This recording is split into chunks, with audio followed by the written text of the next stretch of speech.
ایمان پلورونکي 21مه برخه.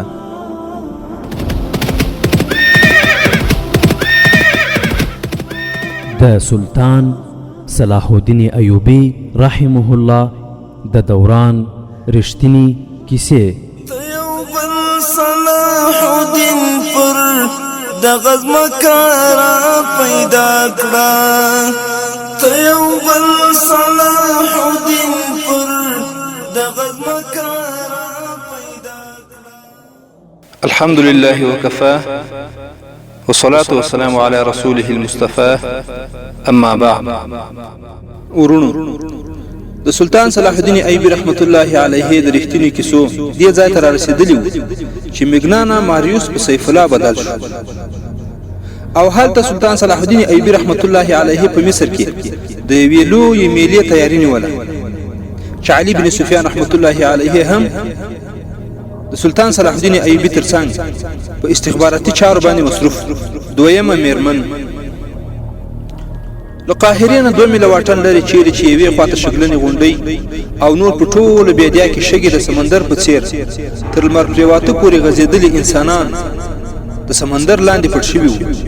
دا د لکونو انسانانو ګڼه ګوڼه وه چې اوکسپاره هم پکې وو او شهسواران هم. زیاتره وګړي په خرو هم سپاره وو، خو د هغو خلکو شمېر زیات و چې له چا سره یوه سپرلۍ هم نه وه. بې شمېره ګڼه ګوڼه له 4-5 ورځو راهیسې په هغې بیدیا کې راټوله شوې وه. د قاهرې په بازارونو کې هم د خلکو رش زیات شوی و، سرایونه ډک شوي وو. دا وګړي د لیرې لیرې ځایونو د دې اعلان سره راغلي وو چې 6-7 ورځې وروسته د قاهرې په شاوخوا بیدیا کې به مصري پوځ د شهسوارۍ، اوښسوارۍ، د اسونو د ځغاستې او د اوښانو د غشو ویشتلو او نور زیات جنګي هنرونو څرګندونه کوي. دا اعلان هم شوی و چې غیر فوزي وګړي هم چې څوک وغواړي د تیغ وهلو، پهلوانۍ او جګړې، غشو ویشتلو او نور مقابله کول غواړي نو کولای شي. دا اعلان سلطان صلاح الدین ایوبی رحمت الله علیه کړی و چې 2 هدف یې لدې څخه لرل. یو دا چې په خلکو کې د فوزي خدمت جذبه را پیدا شي، او دویم دا چې کوم وګړي چې لا تر اوسه پورې د سلطان صلاح الدین ایوبی فوز په فوزي لحاظ باندې کمزوري ګڼي، د هغو شکونه به هم ختم شي.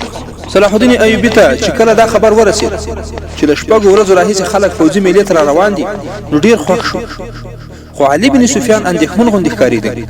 هغه د سلطان صلاح الدین ایوبی په وړاندې د دې اندېښنې څرګندونه هم کړې وه. سلطان صلاح الدین ایوبی له خوښۍ هغه ته وویل که د ګډون کوونکو شمېر 100,000 ته ورسیږي نو موږ ته به 15,000 سپاهیان په اسانۍ سره لاسته راشي. علي بن سفیان وویل محترم امیر صاحب، زه د تماشاچیانو ګڼه ګوڼه له یو بل نظره ګورم. زما له اټکل سره سم که د سیل کوونکو شمېر 100,000 ته ورسېده نو په هغوی کې به 1000 تنه جاسوسان وي. له کلیو نه ښځې هم را روانې دي چې زیاتره یې پکې سوډانۍ دي. د زیاترو رنګونه یې دومره سره دي چې عیسوي ښځې هم پکې پټېدای شي. سلطان صلاح الدین ایوبی رحمت الله علیه وویل علي، زه ستا په مشکل ډېر ښه پوهېږم، خو ته پوهېږې چې موږ د کومې میلې ترتیبات نیولي هغه ولې ضروري ده؟ ته خپله اداره نور هم فعاله کړه. علي بن سفیان رحمت الله علیه وویل زه یې پلوی یم چې دا میله ډېره ضروري ده. ما درته د اندېښنې څرګندونه ستاسې د اندېښمن کولو لپاره نه ده کړې، یوازې همدومره خبر مې درکاوه چې د دې میلې سره څومره خطرې تړلي دي. په قاهره کې لنډمهالې قهوهخانې پرانیستل شوي دي چې ټوله شپه له خلکو ډکې وي. له سیل کوونکو نه ځینو له ښاره بهر خیمې درولې دي. زما د ادارې وګړي خبرونه راوړي چې په هغو کې د جواري او بدکارۍ هم خیمې موجودې دي. سبا ته د میلې په ورځ ډمانو او سندرغاړو له خلکو ډېرې روپۍ راټولې کړي. سلطان صلاح الدین ایوبی رحمت الله علیه وویل چې میله پای ته ورسیږي دا مردارۍ به هم ختم شي. زه پرې اوس بندیز لګول نه غواړم. زه په دې ښه پوهېږم چې د مصر اخلاقي حالت ښه نه دی او دا په موږ لازم دی چې د بد اخلاقو مخه ونیسو. د دې په باب زه عملی قدم پورته کوم، خو اوس زه د ډیرو نه ډیرو تماشاچیانو د راجمع کېدلو هیله مند یم، او دا د دې لپاره چې زه باید پوځ جوړ کړم او پوځ ته زیاته اړتیا لرم چې د داسې غونډې پرته ممکن نه و. ما د فوز د چارو د مشرانو په غونډه کې د دې اړتیا وضاحت په څرګندو ټکو سره کړی چې هغوی هم را سره پرې اتفاق کړی و.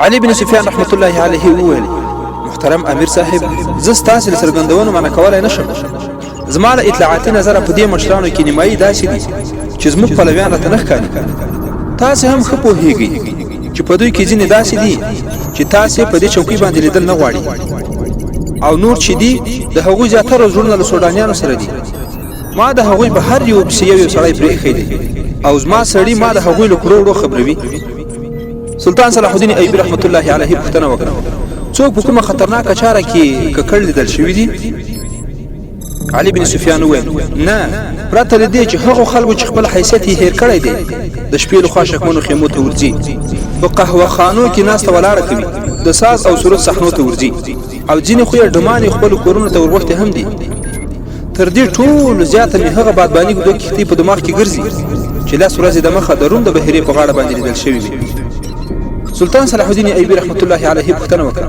په هغو کې کومه خاصه خبره وه دا مهال د روم د سمندرګي نه پوځ بیرته راغوښتل شوی و خو هلته دوه کسه سفاهیان د سمندر د څارنې لپاره مؤظف شوي وو علي بن سفیان رحمت الله علیه د ماهیګیرانو او کوچیانو په جامه کې هم څو کسه د اطلاعاتو د ادارې سړي مؤظف کړي وو دې کار ته خو یو د دې له امله پاملرنه شوې وه چې صلیبیان ناڅاپه حمله ونه کړي او بل دا چې د دې لوري نه د صلیبیانو جاسوسان داخل نه شي خو ساحل ډیر اوږد او په ځینې ځایونو کې ګټان هم وو چې سمندر به پکې د وچې لوري ته ننوتی و ټول ساحل څارل کېدای نه شو لس ورځې کېږي چې په همداسې یو ځای کې د ګټانو له منځه دوه بادباني کښتۍ د تللو په حال کې لیدل شوي دي هغه ښایي چې د شپې راغلي وي د کښتیو بیرته تللو پر وخت د سلطان صلاح الدین ایوبي دوه مجاهدین په اس سپاره هلته ورغلي وو خو کښتۍ بیا لرې وتلې وې هلته شاوخوا هېڅوک هم نه وو د کښتۍ له جوړښت او د بادبانونو له شکل نه ښکارېده چې د مصري کب نیونکو کښتۍ نه وي د سمندر له هغه غاړې نه راغلي وي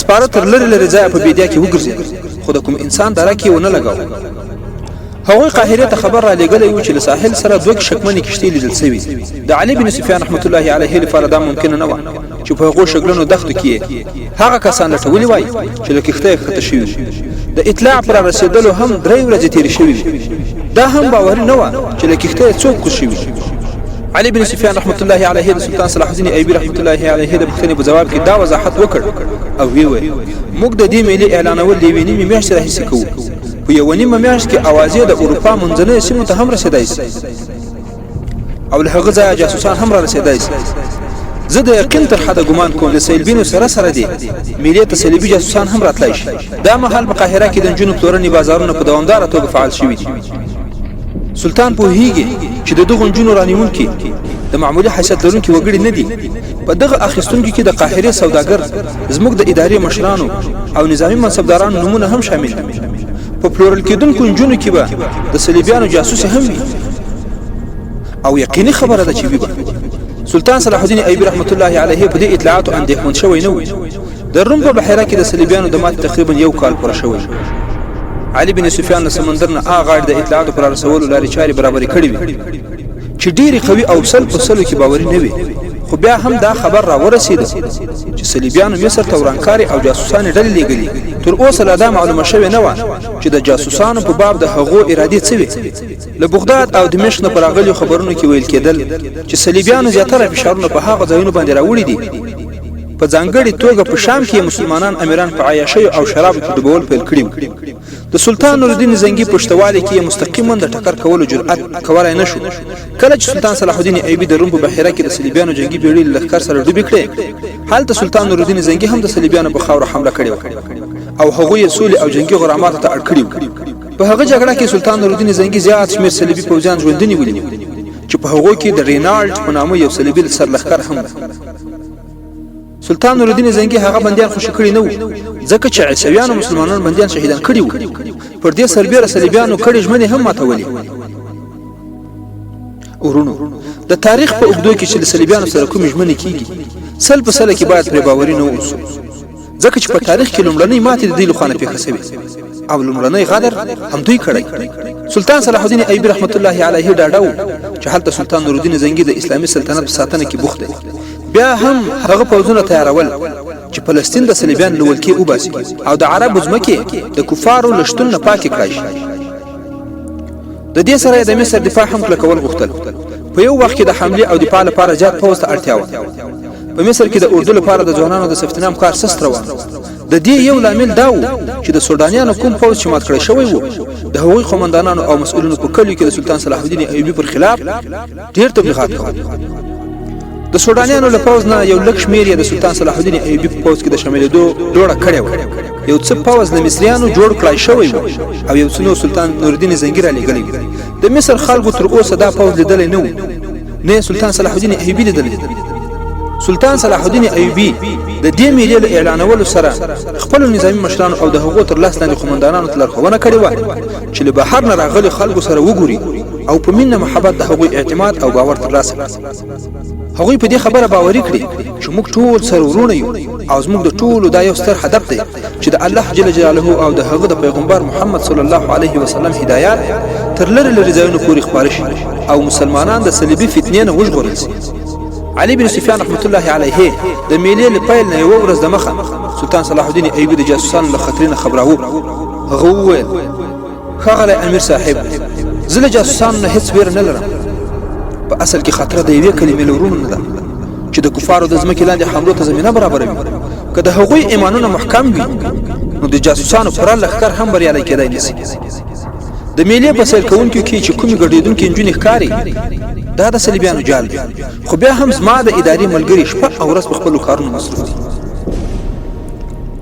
سلطان صلاح الدین ایوبي رحمت الله علیه وویل خپلو سړیو ته ووایه چې کوم جاسوس ونه وژني ورونو ښه ورته متوجه سئ سلطان صلاح الدین ایوبي رحمت الله علیه وویل خپلو سړیو ته ووایه چې کوم جاسوس ونه وژني ژوندی دې ونیسي جاسوس د دښمن سترګې او غوږونه وي خو زموږ لپاره ژبه ده هغه تا ته هغه خبرونه درکوي چې ستا دښمن ورته رالیږلي ورونو بالاخره له ډېرو ورځو او ډېرو وختونو وروسته د میلې سهار راوخو هغه میدان ډېر پراخه و چې درې لورو ته یې د تماشاچیانو ګڼه ګوڼه کوم لوري ته چې د شګو غونډۍ وې هغه لوري ته څوک نه پرېښودل کېدل جنگي ډول وغږول شو د اسونو د سمانو غوږونه داسې واورېدل شول لکه له کوم لوري نه چې یو ستر سیلاب را روان ګردونه د اسمان لوري ته پورته شول دا د 2000 نه زیات اسونه وو لومړی شهسوار چې میدان ته راننوت سلطان صلاح الدین ایوبي و دواړو لوري ته یې رپیوال یا بیرغچیان او ورپسې د سپر ټولی و په اسونو ګلدار څادرونه غوړول شوي وو د هر سپاره په لاس کې برچه وه د ځلېدونکو برچو په څوکو کې کوچنۍ کوچنۍ جنډې وې هر سپاره له ملا توره تړلې وه اسونه په ډومبکي چال را روان وو سپرو غاړې هسکې او سینې پراخه نیولې او ناست د هغوی په مخونو کې پرتمین اغیز و داسې ښکارېدل لکه دوی چې د سیل کوونکو له خاموش سمندر نه غوره او اعلاوي د هغوی د شان او پرتم په لیدلو سیل کوونکي چوپ او غلي سول او هغوی تر اغیزې لاندې راغلل سیل کوونکي په نیمه دایره کې ولاړ وو د دوی تر شا سیل کوونکي پر اسونو او اوښانو ناست وو پر یوه اوښ او آس دوه یا درې سړي ناست وو د هغوی مخې ته شامیانه درول شوې وه چې ترېنه لاندې څوکۍ ایښودل شوې وې دلته لوړ رتبه علما روحانیون مشران مامورین ناست وو د قاهرې د جوماتونو امامان په لومړي قطار کې کېنول شوي وو ځکه چې سلطان صلاح الدین ایوبي د علماو دومره درناوی کاوه چې د هغوی په مخ کې به بې له اجازې پرته نه کېناست په هغوی کې د سلطان صلاح الدین ایوبي د ادارې لوړ رتبه کسان هم ناست خو زیاتره نظامي افسران هغوی ته په ځانګړې توګه سلطان صلاح الدین ایوبي لارښوونه کړې وه چې له دغو مشرانو سره کینی او دوستي ورسره پیدا کړي په نظامي افسرانو کې خادم الدین البرق هم چې له علي بن سفیان وروسته دویم سړی و چې د سلطان صلاح الدین ایوبي له پټو پلانونو او د هیواد او پوځ له هر راز خبر عمر یې 40 کلونو ته نږدې و هغه د عربي نارینه‌توب ښکلا شان او پرتم نمونه وه قوي بدن او ښکلې څېره یې لرله د خادم الدین البرق سره په خوا کې یوه نجلۍ ناسته وه چې بېشانه ښکلې وه هغه نوې ځوانه وه له نجلۍ سره یو سړی ناست و چې عمر یې تر 80 کالو زیات و او هغه هم ډېر شتمن سوداګر ښکارېده خادم الدین البرق څو کله د دغې نجلۍ لوري ته کتلي وو یو ځل نجلۍ هم هغه ته وکتل او مسکی شوه بیا د بوډا لوري ته وکتل او مسکا یې غایبه شوه ورونو د دوی ترمنځ په دغو کتلو را کتلو کې اوس یو بله کیسه پیل شوه خیر او ورونو تاسې به په تیرو او را روانو پیښو کې ووینئ چې د سلطان صلاح الدین ایوبي اکثره لوړ رتبه افسران د نجونو په جالونو کې د دښمن لخوا راګیر شوي خو یوه خبره ښه په یاد ولرئ چې په جهادي او ورځني ژوند کې د تل لپاره له پردیو ښځو څخه لیرې اوسي او د خپل امیر اطاعت ته ښه متوجه اوسي. خیر اسونه چې د سیل کوونکو له مخې تیر شول ورپسې اوښسپاره راغلل. اوښان هم د اسونو په څېر په رنګینو څادرونو باندې ښکلي کړای شوي وو. د هر سپاره په لاس کې یوه اوږده نیزه او د نیزې په څوکه کې 3 انچه دوه رنګه جنډې راځړول شوي وو. په هوا کې چې ښورېدلې ډېرې ښې ښکارېدې. د هر سپاره په اوږه کې لینده ځوړنده وه او د اوښ له زین سره یې ترکش تړلی و. د اوښانو غړانګې ښکته کېدې او سرونه یې لکه تاب ویل چې له ویاړه پورته نیولي وو. د سپرو پرتم هم بې ساری و. د شهسوارانو په څېر اوښسپرو هم غړۍ هسکې او سینې پراخې نیولې وې. مخامخ یې کتل، کیڼ او ښي لوري ته یې نه کتل. دا اوښان هم د هغو نور اوښانو په څېر وو چې میلې ته پرې هم د اولسونو خلک راغلي وو او د پوځي روزنې نظامي حرکات او عسکري ځوانانو لاندې د کومې بلې نړۍ ښکارېده. خو دلته هغه د پخوا په رقم هغه کیسه بېرته ګرمه شوه. رابسو خادم الدین البرق. خادم الدین البرق تر څنګ ناست نجلۍ ته یو ځل وکتل. دا ځل نجلۍ هم ورسره سترګې وجنګولې. د هغې په نازنینو او هوسیو سترګو کې داسې اغېز و چې خادم الدین البرق په خپل بدن کې لکه د برېښنا پړک احساس کړ. د نجلۍ پر شونډو د شرم او حیا مسکا راغله او په څنګ کې ناست بوډا ته یې وکتل. مسکا یې په کرکه بدله شوه. د خادم الدین البرق یوه مېرمن وه چې له هغې نه یې 4 زامن وو. ښایي چې هغه دا مهال خپله مېرمن هېره کړې وه. هغه له دې نجلۍ سره دومره نږدې ناست و چې د نجلۍ پر مخ وریښمین نقاب به کله کله باد پورته کړ نو د خادم الدین البرق له سینې سره به ولګېد. یو ځل یې هغې نقاب له سینې نه لرې هم کړ. نجلۍ وشرمېده او بښنه یې وغوښته. خادم الدین البرق مسکی شو خو په خوله یې هېڅ هم ونه ویل. د دوی کیسه دې دلته روانه وي. هلته په اوښسپرو پسې پیاده پوځ روان و. په هغوی کې د تیغ وهونکو او غوښو ویشتونکو ټولۍ و. د هغوی یو ډول حرکت، یو ډول وسلو او یو رنګ جامو په تماشاچیانو هماغسې اغېز پرېښی چې سلطان صلاح الدین ایوبي غوښت. د صفاهیانو په مخونو کې د زور او قوت نښې څرګندې وې او ډېر خوښ او تر او تازه ښکارېدل. دا ټول پوځ نه بلکې یوازې یو څو ټولۍ وې. په دوی پسې منجنیقونه را روان وو چې اسونو کشول. د منجنیق په هر ټولۍ پسې یوه بګۍ را روانه وه چې په هغې کې غټې غټې ډبرې او د دیګونو په څېر لوښي ایښودل شوي وو چې په هغو کې به د تیلو په څېر یوه ماده اچوله چې په منجنیقونو کې ویشتل کېده. چیرې چې به دا لوښي پرېوتل نو ټوټې ټوټې به شول او مایع ماده به له دې نه خوره شوه. بیا به یې پرې اورین غشي وویشتل او هغه ځای به اور واخیست. دا د هغه وخت اسلحې وې. د سلطان صلاح الدین ایوبي رحمت الله علیه تر قیادت لاندې دا عسکري ټولي په نیمه دایره کې د ولاړو تماشاچیانو له مخې نه تېر شول او وړاندې ولاړل. سلطان صلاح الدین ایوبي له لارې راستون شو. د هغه د آس په مخ کې د رپیوالو یعنې بیرغچیانو اسونه وو. ښي کیڼ لوري او شاته یې د ساتونکي اسونه وو. ورپسې د مرستیالو سرلښکرو اسونه وو. سلطان صلاح الدین ایوبي اس ودراوه، ترې راکوز شو. تماشاچیانو ته یې په هوا کې لاس وښوراوه. شامیاني ته ورغی او کېناست. ټول خلک ورته پورته شول. سلطان صلاح الدین ایوبي ټولو ته سلام وکړ او کېناست. د سپرو او پیاده ټولۍ شاته ولاړل. میدان خالي شو. خو په دغه حالت کې یو شهسوار په ځغاسته راغی. په یو لاس کې د آس واګی یا پړی و او په بل لاس کې د اوښ رسۍ وه. اوښ له آس سره سم په شارګامو را روان و. د میدان منځ ته چې راورسېده سپور پر آس ودرېد. پړی یې پرېښود. ټوپ یې کړ پر اوښ باندې ودرېد. له هغه ځایه بېرته راټوپ کړل او پر آس باندې ودرېد. د دغه روانتیا په حالت او له هغه ځایه راکوز شو. څو ګامه یې له اوښ او آس سره پیاده منډه وکړه. بیا په آس پور شو او لاړ. بیا یې له آس نه اوښ ته ټوپ کړ. د آس او اوښ په رفتار کې فرق رانغی. لرې ولاړ او دا هم غایب شو. دلته د میلې دغه تماشې روانې دي. خو د خادم الدین البرق کیسه هم سړه پاته نه ده. خادم الدین البرق ښي لوري ته لږ کوږ شو. د هغه د خولې او د نجلۍ د ویښتانو ترمنځ 2-3 انچه فاصله پاتې وه. نجلۍ ورته وکتل. خادم الدین البرق ورته مسکی شو. نجلۍ وشرمېده. خو هغلته چې بوډا ناست و دواړو ته یې وکتل. د هغه زوړ تندی نور هم ګونجی شو. خو په دغه حالت کې په میدان کې ناڅاپه د غونډیو له شانه د دیګونو په څېر د خټو 2 لوښي چې په آسګاډیو کې ایښي وو مخې ته راغلل او په میدان کې له راپرېوتو سره مات شول. شاوخوا خواره واره شول. لږ او ډېر 100 لوښي راپرېوتل او په هغوی کې مایع ماده شاوخوا 100 متره په شاوخوا کې خوره شوه. پر یوې غونډۍ شپږ کسه غشي ویشتونکي راښکاره شول. هغوی هغه غشي دې میدان ته راوویستل چې په اور اخیستونکو ټوټو باندې تړل سوي وو چې د مایع مادې په ځای کې پرېوتل. په سملاسي ډول هغه ټول ځای اور واخیست چې لمبې یې د اسونو تر ګېډې لوړې او د 100 مترو په شاوخوا کې خپرې شوې. له یوه لوري 4 سپاره د اسونو له چارګامو سره ښه چټک راغلل او په همدې رفتار په اور ورغلل. تماشاچیان غلي ناست وو چې هغوی به وسوځي، خو هغوی له دومره پراخ اوره ژوندي ووتل. تماشاچیانو دومره د شاباسۍ نارې وکړې چې تا به ویل تر اسمانه ورسېدې. خو په دغه حالت کې د 2 سپرو په جامو باندې اور هم لګېدلی و. دواړه د اسونو ځانونه وغورځول او په شګو کې ورغښتل او د جامو اور یې مړ شو. د خادم الدین البرق د سپرو د دې کمالاتو او د خلکو په شور او غوغا کې هیڅ چاته نه کتل، فقط نجلۍ ته یې کتل او نجلۍ هم د هغه لوري ته کتل. لږه مسکۍ غوندې شوه، د بوډا لوري ته یې وکتل. بوډا په ډېره غوسه باندې پاڅېد او روان شو. نجلۍ په روان تګ کې هغه ته کتل. خادم الدین البرق ته معلومه وه چې نجلۍ له هغه سره راغلې وه. له نجلۍ نه یې پوښتنه وکړه، پلار دې چیرې ولاړ؟